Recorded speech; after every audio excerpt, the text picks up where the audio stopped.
Bună ziua, fanii noștri! Noi suntem pescarii comuniști, care o să facem viața un calvar anul viitor. Eu și cu domnul Danciu. Eu sunt profesorul Congo. Uitați, am părul alb, ca să știți și voi. Vă uitați unde îmi trebuie, la Congo și la capitaliștii lui.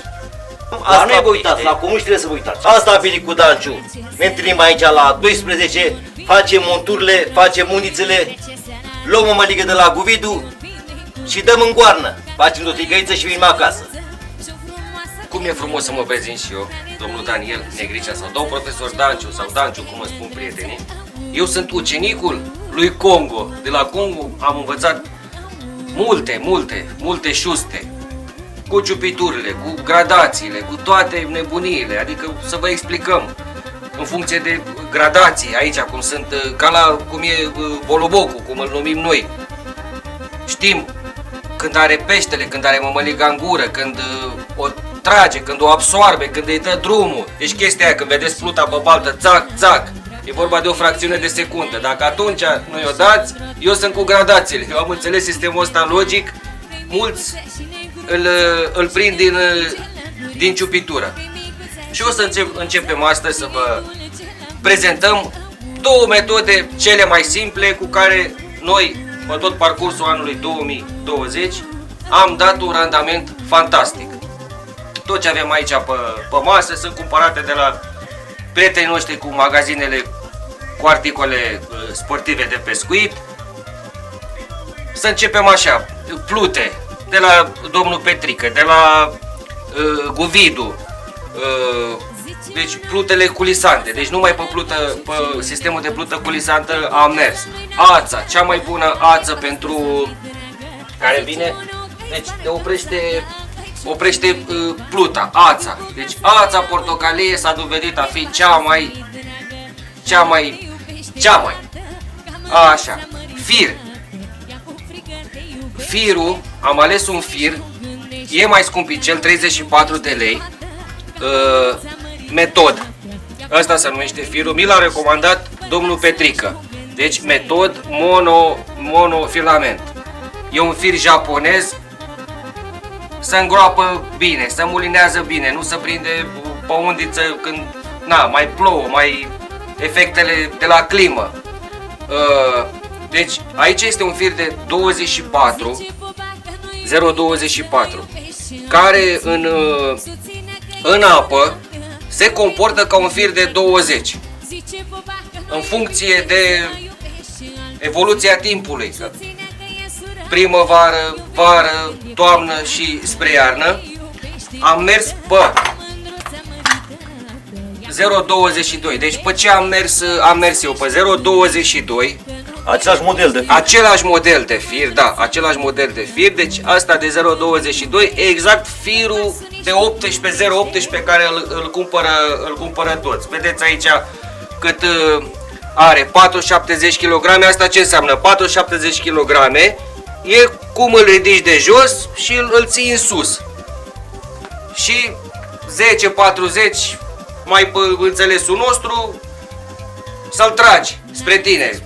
Cum ai trage o buturugă ușor până apă. Și să începem. Deci aici este undița, un băț normal, are și prețul bel, dar nu mai contează prețul, nu sunt scumpe, că nu lucrăm cu lucruri scumpe, așa, nici ieftine, potrivite. Asta e un băț făcut, deci montură culisantă. Eu am mers pe sistemul deci pluta de 6 grame, scrie aici 6 grame, chestiile astea mișto cu tije, cu lumină, cu toate nebuniile. Așa, plumbul. Asta e un plumb de 5 grame, un plumb de 5 grame, deci așa a rămas făcută. Ori 6 grame cu 6 grame, ori 5 grame, în funcție de astea vorbim mai târziu. Ce vom face acum? Acum, pur și simplu, vom tăia. Hai că asta. Vom tăia de aici și vom face praf. Și vom face prăf. Și vom face prăf.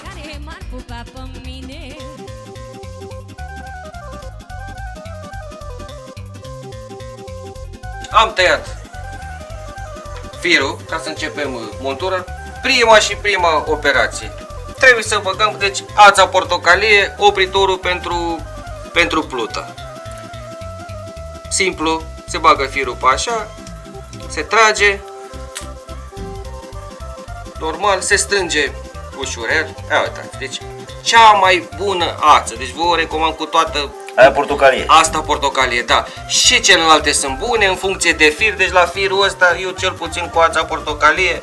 Că mai e și Da, roz. e și roz și roșie, avem aici și ață roșie, fiecare cu culoarea lui, dar asta portocalie se mulează altfel și nu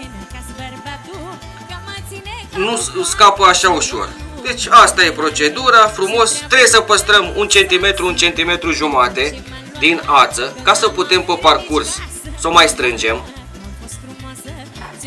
Luăm forfecuța, frumos, cam așa.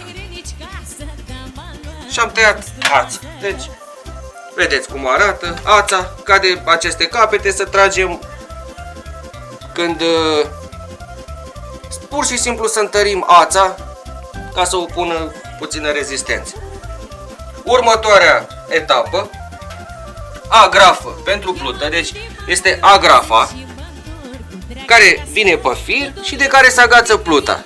Deci pluta la sistemul culisant. Și aici la fel de simplu.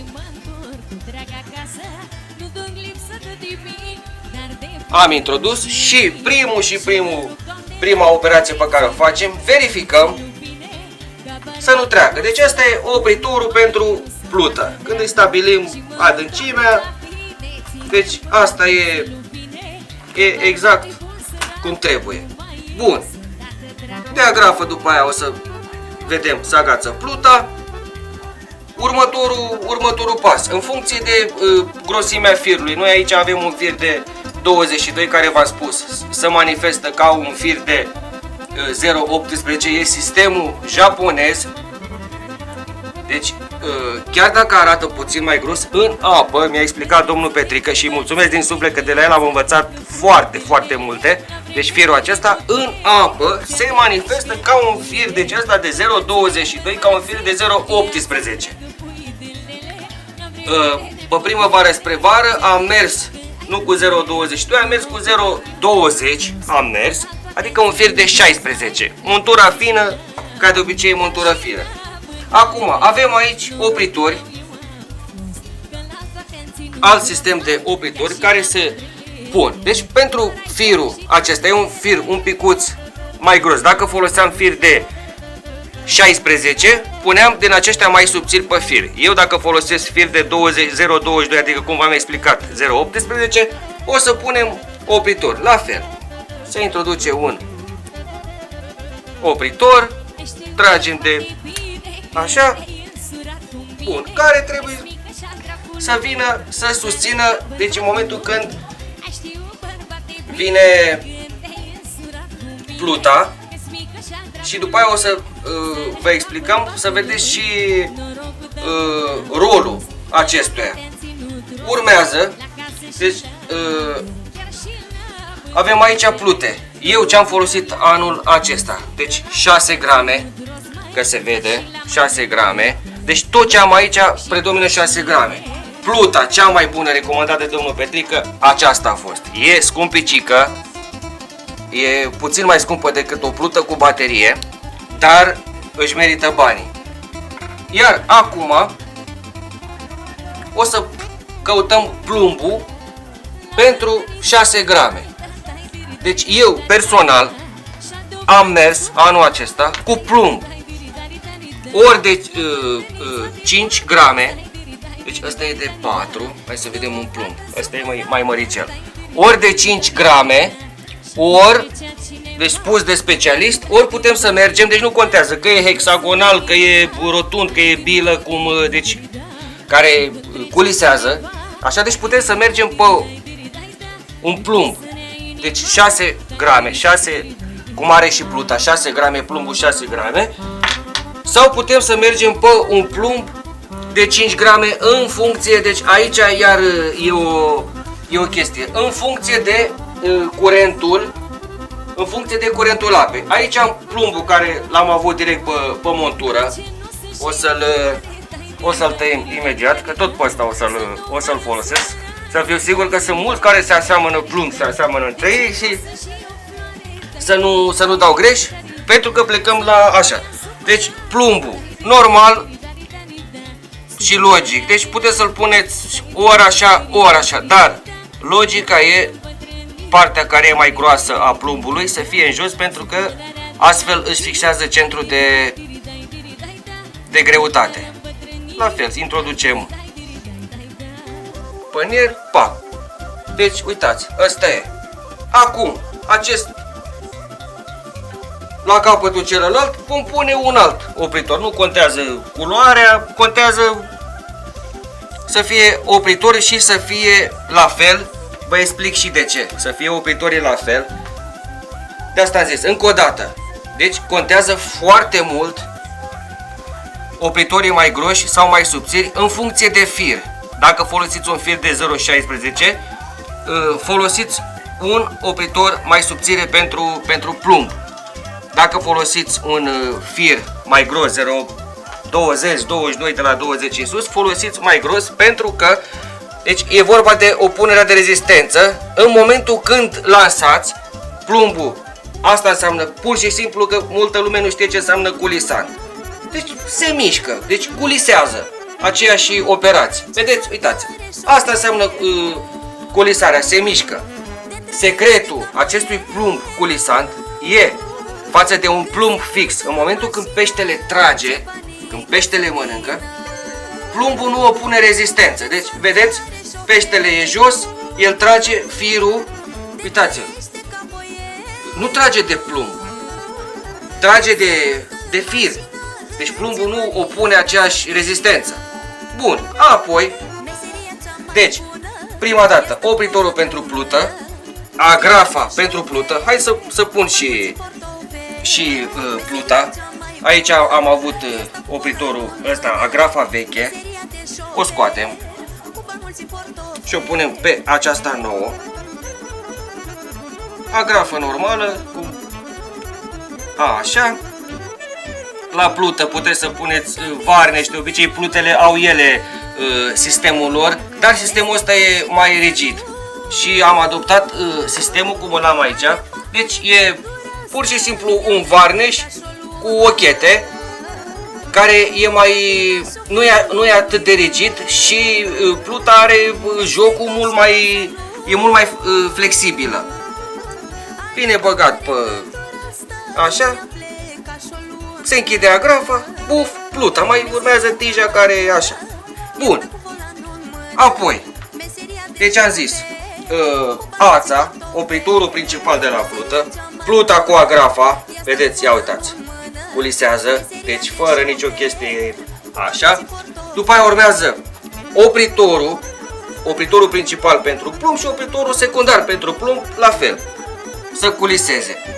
Bun, și acum urmează să punem vârtej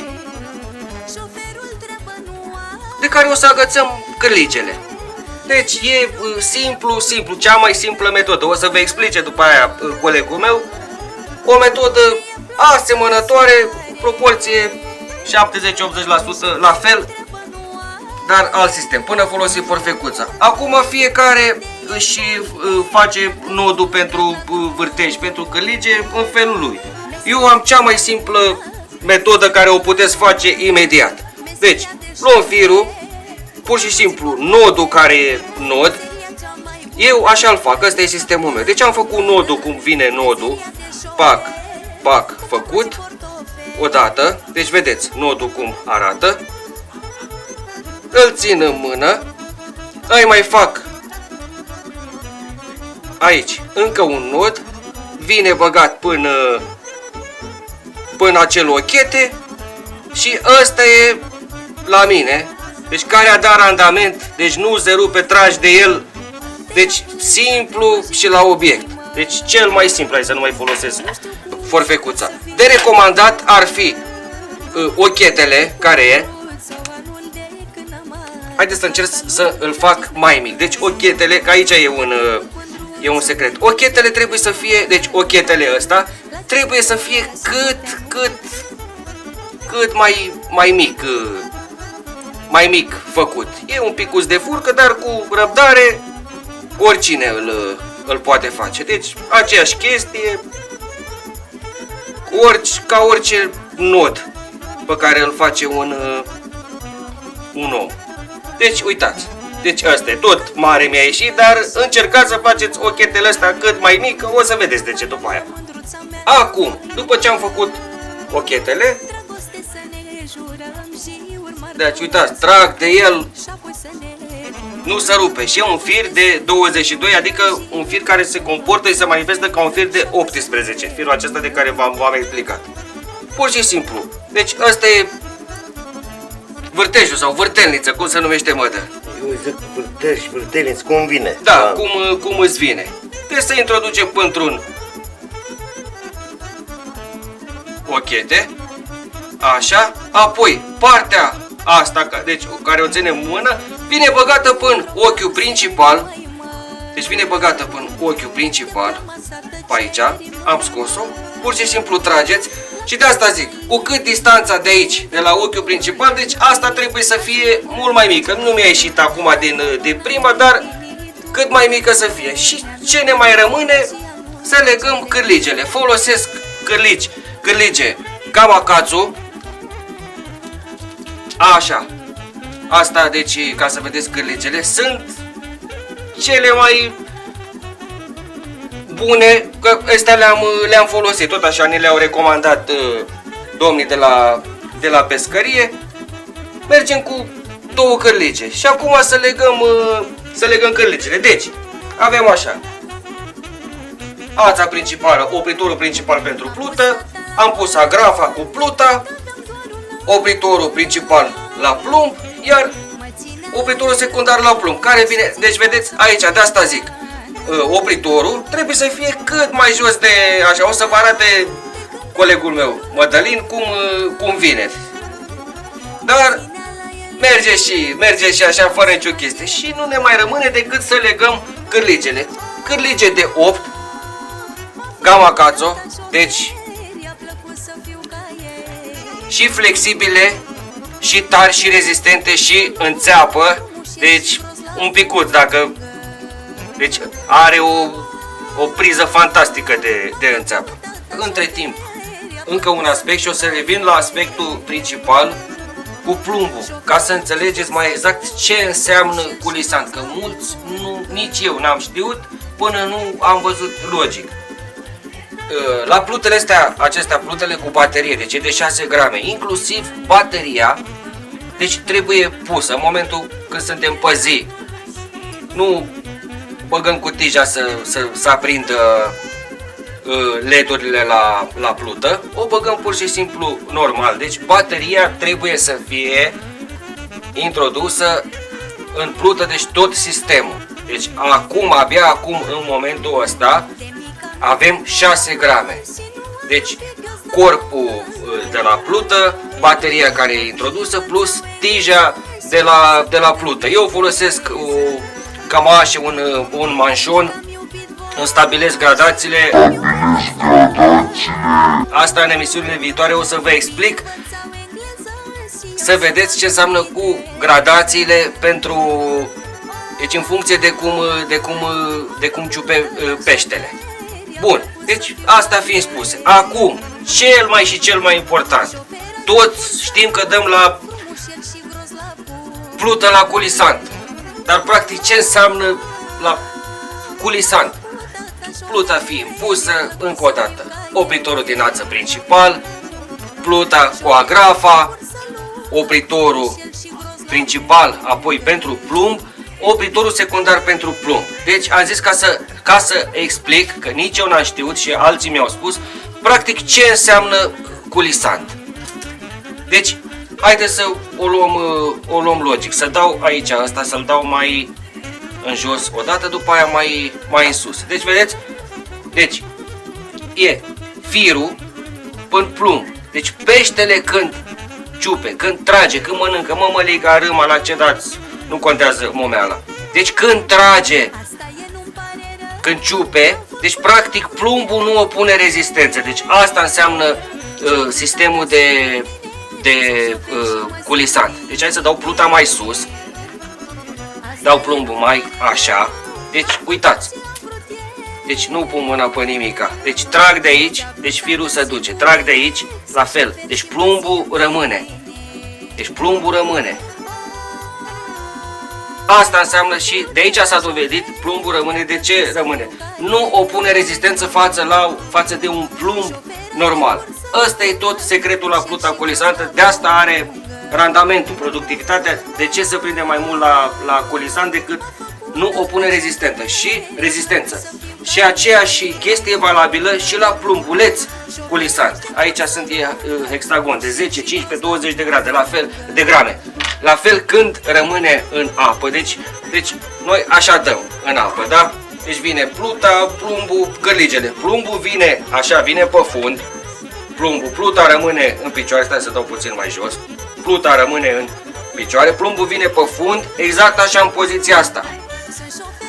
Vin cârligele care o să le legăm după aia. Peștele când trage, uitați, firul și vine direct, sensibilitatea vine la plută. De asta e randamentul mult mai bun. Practic, capital. Deci aici e tot secretul la pluta colisantă și la plumbulețul colisant. Față de plumbul fix. Când trage de plumb prima dată și apoi de plută. Dar aici toată sensitivitatea, ia uitați, ăsta e tot secretul.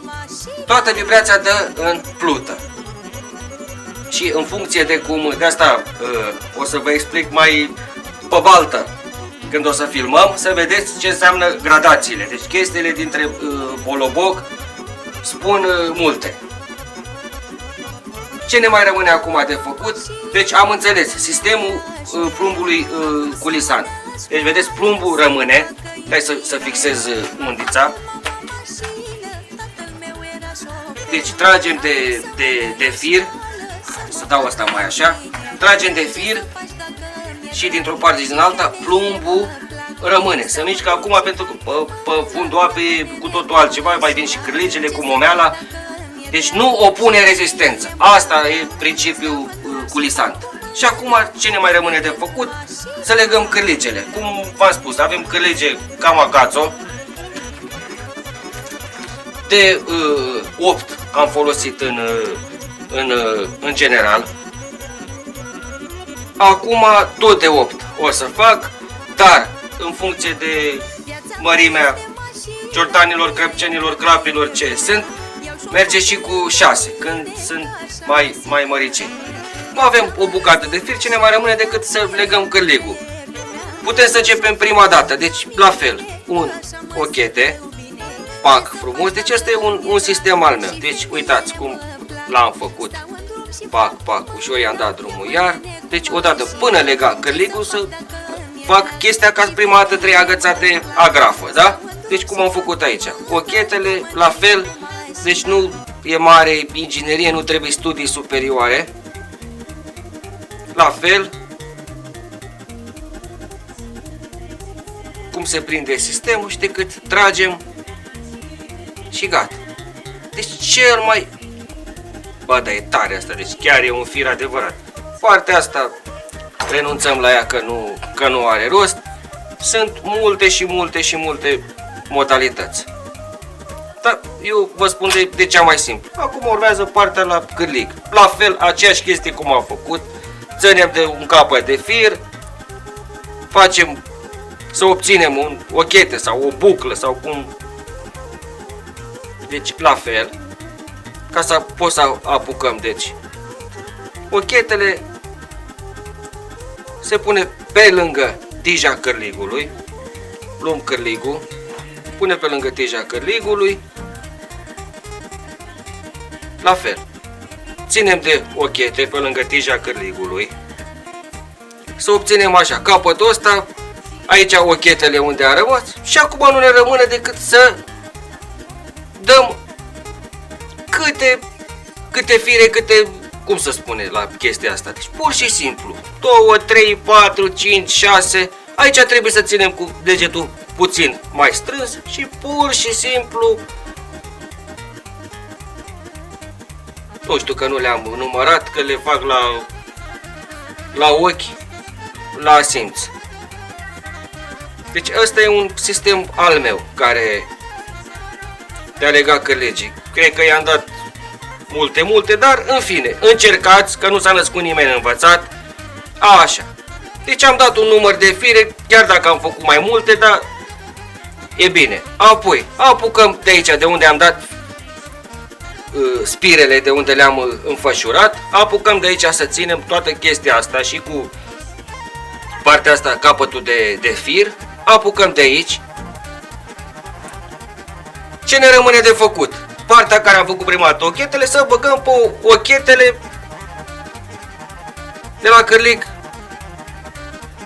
Ținem de aici. Bun, deci l-am băgat. Apoi, cu mâna cealaltă, apucăm tot ce a fost aici și nu ne rămâne decât să tragem. O metodă. Și am obținut un nod.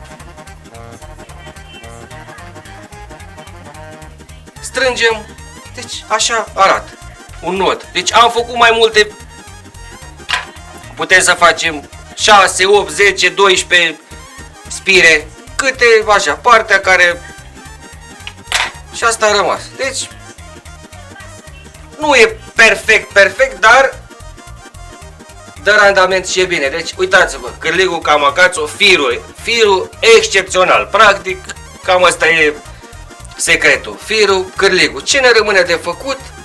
Aceeași parte de la ochetele de la cârlig, bine băgat pe bucla de la vârtej,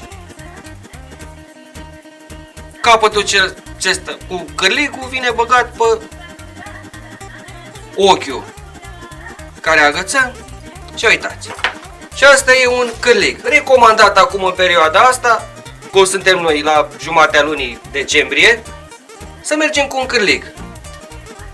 Micile detalii, cum e părticica asta de fir de aici, se poate tăia, fiecare cum crede. Deci, simplu, mai pe înțelesul oamenilor. Ața, opritorul pentru plută, pluta cu agrafa, opritorul principal pentru plumb, care trebuie să aibă, deci și aici contează foarte mult opritorul principal pentru plumb, adică să aibă un picuț să opună puțin rezistență, ca în momentul noi când aruncăm la fund cu mămăligă, cu momeală, plumbul să nu-l descentreze. E valabil deci și primul și al doilea, deci de preferință că ideea vin perechi, mult mai mulți că sunt în. Deci ăsta e secretul unui opritor bun și ăștia siliconați sunt foarte buni. Ața o folosim deci aici, cu toți cu care am stat de vorbă, am discutat. Ața, de ce? Trece până, ia să mai slăbim puțin, să mai lăsăm puțin așa. Prinde foarte bine la vârful, deci principalul inel, aici e toată șmecheria.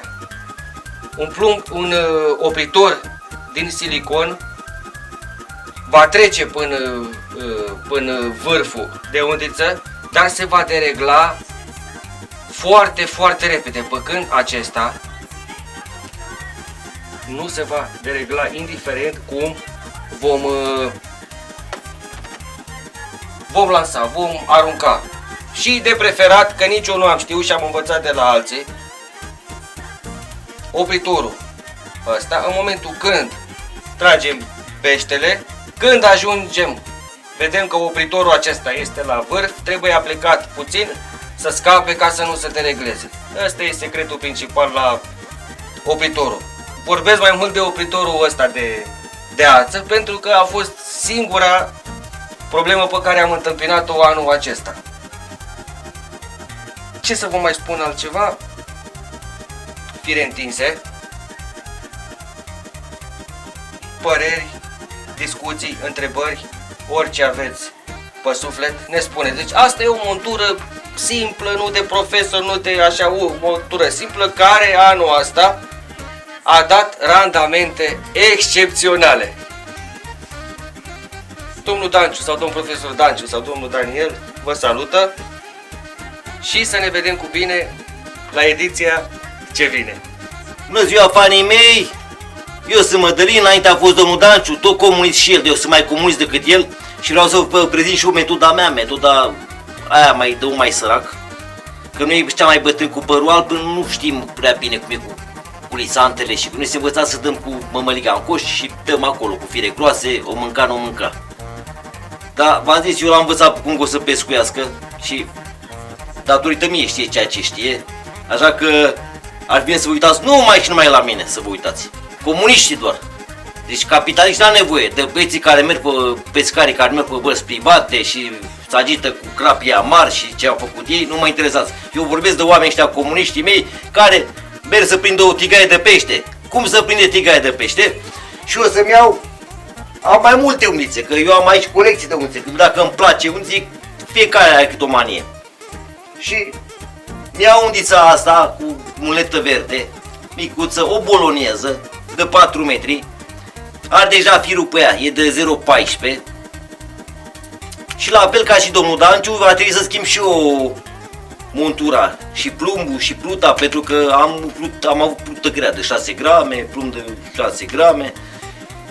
Și o să încep să fac unița de la 0 ca să vedeți și voi și faceți și voi odată cu mine. Dacă nu mai dați replay și ne vedeți și la pește, că vedeți la pescuit după toată treaba asta.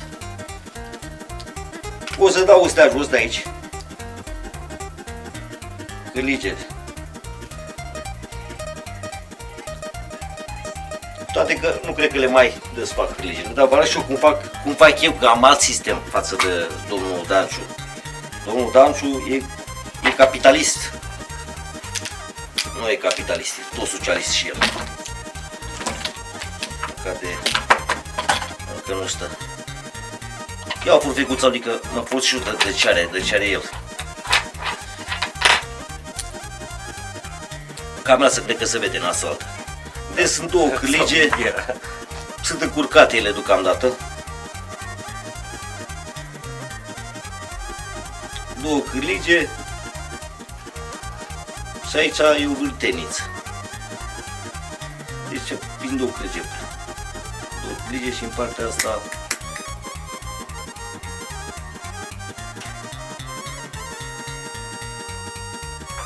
o să tai.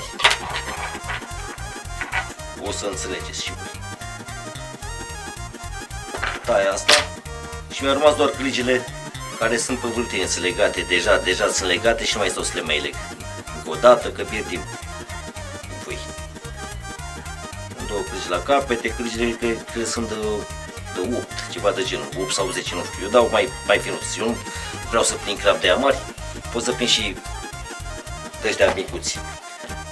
Ața care v-a spus Daniel Negricea, domnul Danciu, eu am deja pe mulinetă, e deja pusă pe mulinetă pe aici, nu mai dau jos ca să mai scos, deci să mai bag la fel aceeași chestie cum să... Păi da. Ce am eu, ce n-are el, sau ce am eu și ce n-are el, sau are el și n-am eu. Eu în loc de... El a pus acolo o agrafă. Agrafa e... Eu am pus o... Nu știu cum se numește asta, e tot un fel de barnă și e aceeași chestie, trece... Față de asta. Da, față de asta. El a pus agrafă de asta. Și eu n-am mai stat la agrafă pentru că mi se pare o tâmpenie să pui și agrafa asta. Adică pui asta pe fir, după aia mai legi, adică sunt prea multe metale puse și cu agrafa aia și cu asta. Am pus ăsta care are și varneș în același timp. Culisează bine. Pun pluta aici, în găurică, are o găurică. Da, pluta, nu mai văd. Nici cu ochiar nu mai văd, am îmbătrânit. Așa, exact cum e, nu mai trebuie să-i mai fac nimic la plută. Am agățat pluta de... Deci a doua modalitate, al doilea sistem. Și mi se pare că e mai bun al meu. Al meu iertați cum face. Pleacă imediat, nu mai stă cu agrave. Și plus dați dacă e mizerii pe baltă și sunt bălării de alea, mai se agață și de agravă și după aia o să vedeți voi ce pățiți. Deci prima dată la vârf fundiței avem ața, care e deja pe monetă. După aia avem pluta cu, nu știu cum se numește asta, da, văzură și eu, un fel de vanești. După asta am pus niște opritoare mici, am avut eu înainte, o să le tai, că nu mai am nevoie de ele. Așa. Ușor, ușor și cu grijă. După plută, mai în jos pe fir spre cârlige, va trebui să pun și eu un opritor. O să pun opritorul tot de la Danciu, că dacă sunt degeaba acum, e bine că sunt. Ia să mai să văd, să nimeresc gaura. Am nimerit, am nimerit. N-am nimerit. Nimeresc eu până pleca. Încearcă și cu unul din ăla și încerc și cu unul din ăla mai... Nu, nu nimerit gaura și nu știu ce. De-aia suntem noi mai înceți așa. E, și dacă la Danciu era pentru gradații, pentru ce spune el acolo, la mine pentru altceva ăsta, opritorul ăsta. Pluta nu se duce mai jos decât vreau eu, ca să nu vină pluta în plumb după aia, când o să fie plumbul mai jos pe fir, o să cadă în plumb, dar așa se oprește în ăsta și nu mai. Deci într-o parte e opritorul ăsta, în cealaltă parte e iața, unde se duce cu adâncimea și până aici merge pluta în jos. Trebuie să-i pun un plumb de, cât scrie pe ea, 4 grame, îi pun de 3, dacă scrie pe ea 4 grame, îi pun plumb de 3, plumb de 3, știți că îi luați la magazin. Îl pun tot cu partea asta, ca și domnul Danciu, îl pun cu partea mai groasă să cadă jos. Centru de greutate. Da, centru de greutate, dar stai să văd cum nimeresc eu aici.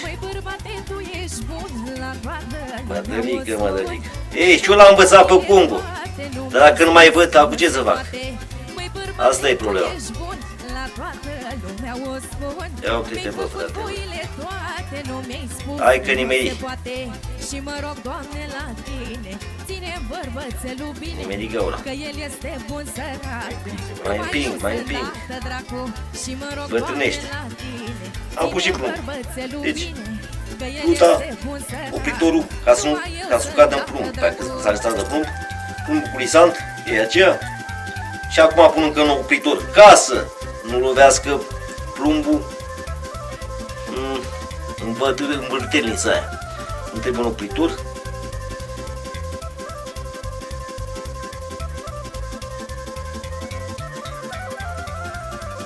Ia. Și acum am două opritoare. Plută, opritor, opritor. Și de partea asta altă leg cârligele a două. Am deja, le-am făcute, nu mai stau să le mai rup ca să mai legați, că știți să legați cârlige. Dacă nu știți, vă uitați cum mai sunt tutoriale de legat cârlige. Eu fac altfel nodul aici. Eu iau firul ăsta, îl fac în două, trec în două. Și să fie cât mai strâns. Asta, cum am spus, sunt Fergibil de metode, da. multe modalități de a După lega. care iau ăsta și îl introduc de două ori, fac o gaură și îl bag de două ori. Vârful ăsta. O dată. Aceeași chestie încă o dată.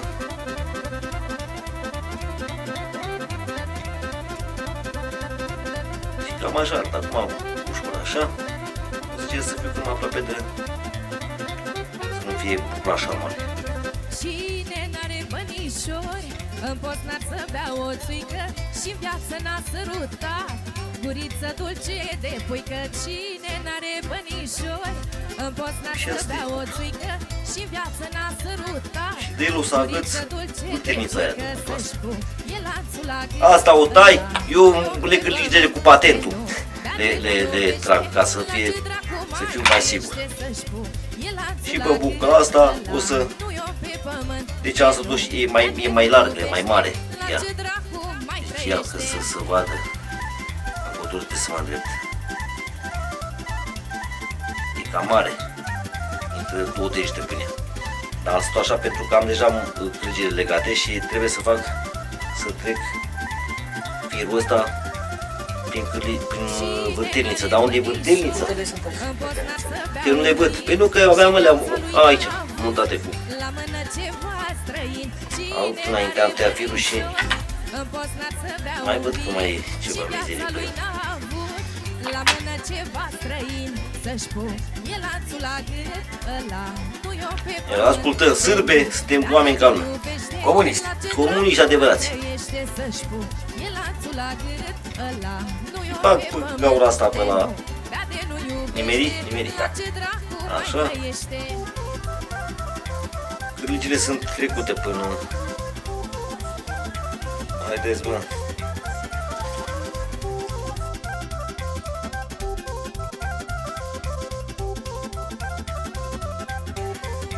Ei, cred că a nimerit. Acum le iau pământul. Și acum trec cu turcul. Cu asta. Vârtelniță. O trec și pe ea. Hai, mă. Iată, și-a trecut și vârtelnița. Și acum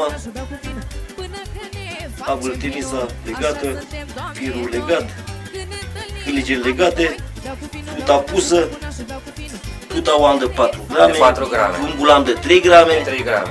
și crâgile de 8 sau 10. Deci același principiu. Da. Deci pluta și plumbul. Deci nu trebuie să fie neapărat plumb de 6 grame, plută de 6 grame. Deci merge plumbul, dar în funcție de cum sunt curenții. Ei, dar zic că vedeți să le arăt chestia, adică o neputut deja. Cu ultimul opritor duc până la cârlige aici jos. Deci o să vină cârligele în partea asta, vârtelnița, opritorul, pentru că plumbul ăsta când se mișcă o să lovească în aici spre cârlige. Și ca să nu taie firul, să nu toace. După aia vine opritorul ăsta ca să nu cadă pluta cu plumb și plutaja. Și opritorul pentru plută din ață, care la tine e pe muline. E deja acolo. Așa suntem, Doamne, noi, când ne întâlnim amândoi, beau cu vinul, beau cu nașul, beau cu nașul, beau cu vinul. E acordată, cred că să mai dau un pește cu el.